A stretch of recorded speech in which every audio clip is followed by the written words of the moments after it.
రండి సార్.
నా పుట్టినరోజు సందర్భంగా కుటుంబ సమేతంగా కలియుగ దైవమైనటువంటి వెంకటేశ్వర స్వామిని దర్శించుకోవడం చాలా ధన్యునిగా భావిస్తూ ఉన్నాను.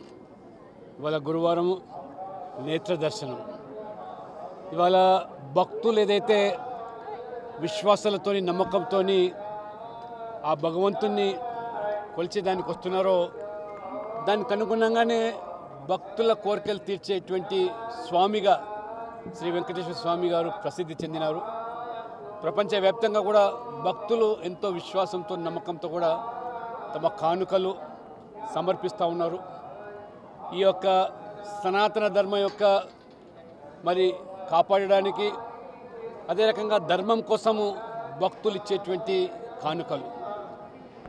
దురదృష్టవశాత్తు గతంలో ఉన్నటువంటి ప్రభుత్వము గతంలో బోర్డు కూడా అనేకమైనటువంటి అవకతవకలకు అదే రకంగా మరి ఈ యొక్క పవిత్రమైనటువంటి ఆలయాన్ని కూడా ఏ రకంగా మరి వారు అవినీతిమయం చేశారో ఈరోజు కూడా ప్రజలు భక్తులు తీవ్ర ఆవేదన వ్యక్తం చేస్తున్నారు.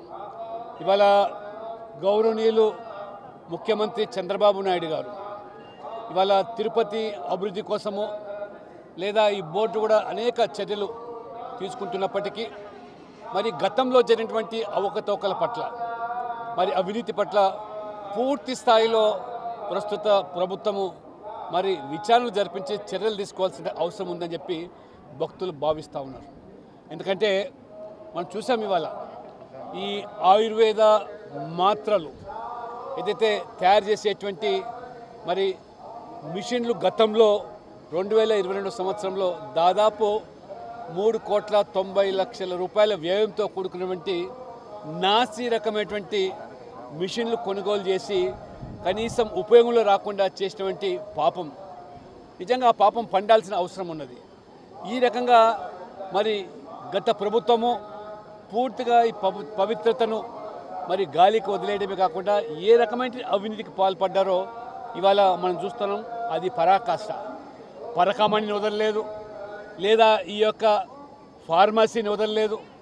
చివరికి అన్నదానం కూడా ఏదైతే అన్నసత్రంలో కూడా గతంలో నేను కూడా మరి ప్రస్తుత బోర్డు సభ్యులు భానుప్రకాష్ రెడ్డి గారు మేము సేవించినప్పుడు అనేక రకాలుగా ఆ రోజు మరి నాసి రకంగా మరి ప్రసాదం వితరణ చేశారు.